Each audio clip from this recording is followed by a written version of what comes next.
I want you to meet Rizwana. Rizwana is a 14-year-old child who leaves the security and sanctity of her home in Sargodha, travels to another town hundreds of kilometers away in search for a better life. She expects to eat better and dress better. She wishes to have time to play with her new friends in a new abode and to have a warm, cozy bed to sleep in at night. She hopes to earn and save enough for a brighter future, and she dreams of a life that her parents could never provide for her. But what does she get in return? She ends up in a hospital in Lahore, badly beaten up and abused, her bones broken, her skin burned, her skull cracked. Each wound a manifestation of the brutality that she had to suffer at the hands of her alleged employer, the wife of a civil judge. But for what? For daring to dream of a better life? Rizwana, one of 10 siblings, was coerced into employment in Islamabad because of poverty. Her mother could not make ends meet and therefore had to make the heart-wrenching decision of parting with a young girl and forcing her off to work. Not to school as most of us would do with our children, but to work at a stranger's house in a strange new city out of sheer need. She was sent to work because her mother could not make ends meet. As Rizwana's mother, overcome with anguish, revealed to me that she was burdened by the weight of her circumstances. Perhaps if she had better means, or fewer children, 2 or 3, she might not have forced her daughter in the dark, cruel, dangerous world of child domestic labor. What is child domestic labor? It is to employ a child for domestic chores in or for households. And according to the International Labour Organization Convention 138, which sets the minimum age for a child to be able to work as 15 years for developed countries and 14 years for underdeveloped countries. It further prescribes that this age should not be below the age for compulsory education, which in Pakistan should be 16 as per Article 25A of our Constitution. The same convention prohibits, though, any work for children which is harmful or one which interferes with a child's development or well-being. Child domestic labor interferes with certain fundamental rights of children, some of which include the right to education, the right to play, the right to freedom, the right to rest and leisure. Now, children who are working or employed with their employers residing with them are particularly at risk. Why? Because it is a hidden phenomenon. It is hidden from the eyes of the world and from scrutiny of government departments and child protection authorities.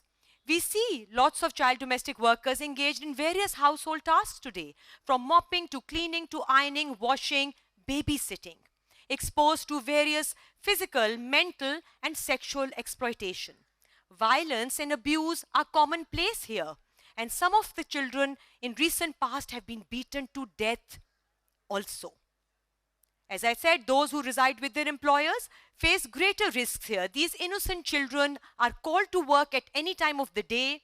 They work without any breaks. They travel home less regularly, and some even get locked up inside when their employers leave the house, as had happened with Rizwana. She had never once traveled home during her 1-year-long employment and was even locked up inside when her employers conveniently took off for a family vacation. A classic example of modern-day slavery. Sadly, accurate data on child domestic labor, the number of abuses, threats, injuries sustained by child domestic workers is not available because of underreporting, lack of regulation, and its hidden nature. According to the latest labor force survey, 2020-2021, 9.8% of boys and 6.4% of girls in our country are employed in child labor. If we look at provincial figures, we see Punjab has the highest proportion, 10.32% of children between 10 and 14 years of age in child labor, followed by Sindh at 7.16%, Khyber Pakhtunkhwa 4.57%, and Balochistan 4.33%. And while we do not have figures on child labor in domestic work in Pakistan, one of the latest surveys studies by the ILO reveals that 1 in every 4 households in Pakistan employs a child in domestic work, predominantly girls between 10 and 14 years of age. Delving into these statistics is not a detached examination of figures, but a glimpse into the lives of countless faces who have had their dreams stolen and their childhood shattered. Each number whispers a story demanding our attention. We cannot possibly let our children become easy targets, forced into servitude under a veil of normalcy, often by people we may all even know here. The consequences are devastating, scarring their young minds and bodies for life. And contrary to popular belief that child domestic labor alleviates these families out of poverty, it does exactly the opposite. It perpetuates this cycle, trapping them in a world of suffering here. So how did we get here?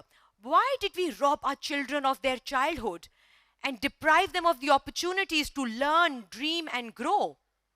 Research reveals multiple and complex causes of child domestic labor in Pakistan, some of which are poverty and lack of opportunities, inaccess to education, let alone quality education. There's weak enforcement of minimum wage standards, lack of public awareness around the harmful impact the child domestic labor has and its widespread social acceptability. There are weak and inconsistent laws on child domestic labor. For example, the minimum age for a child to work is different in the provinces and different at the Federal Capital Territory. And large family sizes which further perpetuate economic vulnerabilities. Rizwana's tragedy, ladies and gentlemen, is not an isolated case. It is a stark symbol of all these systemic failures. I have woken up many times in the middle of the night and asked myself, what would I have done differently had I been Rizwana's mother? And I shudder at the thought. It must not have been an easy choice for her to make. So how do we navigate this balance? How do we break these chains? First and foremost, we need stronger and more comprehensive laws with teeth, that rewrite the narrative for children like Rizwana, Fatima, Tayyiba, Rafiq, who have faced a similar fate in the past. As chairperson of the National Commission on the Rights of Child, we are advocating for a law that criminalizes child domestic labor, makes it non-bailable, non-compoundable, cognizable, so that the powerful and well-connected in our country do not escape justice and are held accountable. Like in Rizwana's case, the civil judge's wife who is under trial right now. Second, we need to make education, quality education, accessible to all, as enshrined in Article 25A of our Constitution, which mandates free and compulsory education for children 5 to 16 years of age. Including vocational training and skill-based training in our curricula can help empower families, especially our girls, to earn better and more respectfully. Having led the Pakistan Polio Program from 2014 to 2018, we learned that when you empower, train, give agency to your women, it makes all the difference. Like it did for our female polio workers and the Pakistan Polio Eradication Program, helping us to reduce polio cases by 99% over those 4 years. So let's invest in our children, especially girls, so that they're able to break free from the shackles of child domestic labor.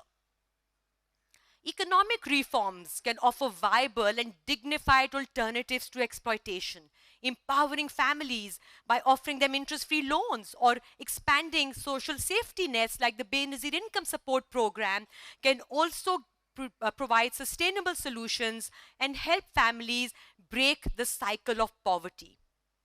And finally, making family planning services available and accessible to families, and allowing them to opt for safer options to have smaller families, to enable them to provide better opportunities to their children.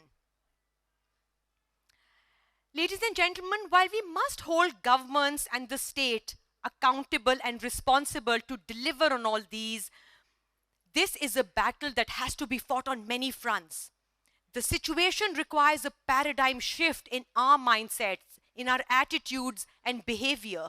We certainly cannot normalize our young boys and children working for us when they should be studying in schools, spending their free time on playgrounds and in reading books. Let me take you to a recently organized child art competition by the National Commission on the Rights of Child.